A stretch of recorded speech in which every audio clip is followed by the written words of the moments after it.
উপনিষদের সেই সব ঋষিকুলের কথা মনে হলে একটি প্রচণ্ড হাংরি জেনারেশনের সুগম্ভীর আর্ত গর্জন শুনতে পাই। মৃত্যুর ভয়ে কাটা দিয়া আত্মার শীত থেকে পরিত্রাণের জন্য যজ্ঞের অগ্নিকুণ্ড জেলে রাখতে হয়েছে ওদের। মৃত্যু অতিক্রম করার বাসনা, আত্মার পরিকল্পনা ইত্যাদি যেন জীবনের সঙ্গে জুড়ে থাকারই হিপনোটিক স্পেলে তন্দ্রাচ্ছন্ন থাকা। আর এই ফিক্সেশন থেকে ওরা জীবনের অর্থ খুঁজেছেন তন্ন তন্ন করে।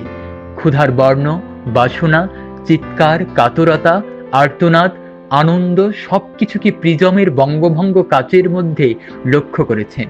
কিন্তু ওই কাচ ভেঙে নিজের অভিজ্ঞতার মধ্যে ধ্যান ছেড়ে, নিজের শিরা উপশিরার মধ্যে মন্ত্র ছেড়ে ধর্মাধর্মহীন জীবনের কর্দম চন্দনে মাখামাখি হয়ে তার স্বাদ বিস্বাদ ঘোষণা করার জন্য বিরাচারী তান্ত্রিকদের হয়তো যথার্থ হাংরি বলা সঙ্গত হবে।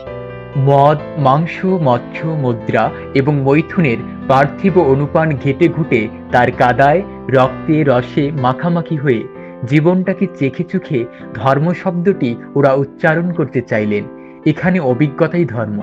এদের মন্ত্র তাই অনেক ক্ষেত্রেই কোট প্রথাসিদ্ধ শব্দের এস্টাবলিশমেন্ট ভেঙে এরা প্রহেলিকার আশ্রয় পর্যন্ত নিয়েছে মন্ত্রে।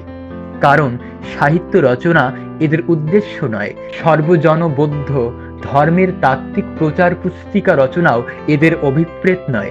জীবনকে ভেঙে চুরে, দুমড়ে মুচড়ে, চেখে ছেকে বের করে তার ডকুমেন্ট রাখা মাত্র। নিছক দীক্ষিত যিনি, তার কাছেই এর গুরুত্ব। অন্যজন সংসারে সুখী থাকুক। মৃতদেহের উপর বসে সাধনার মধ্যে যে প্রচণ্ড উদ্ভট এবং ভয়ঙ্কর রয়েছে তার তাৎপর্য যেমন সাংকেতিক তেমনি প্রাঞ্জল বাস্তব।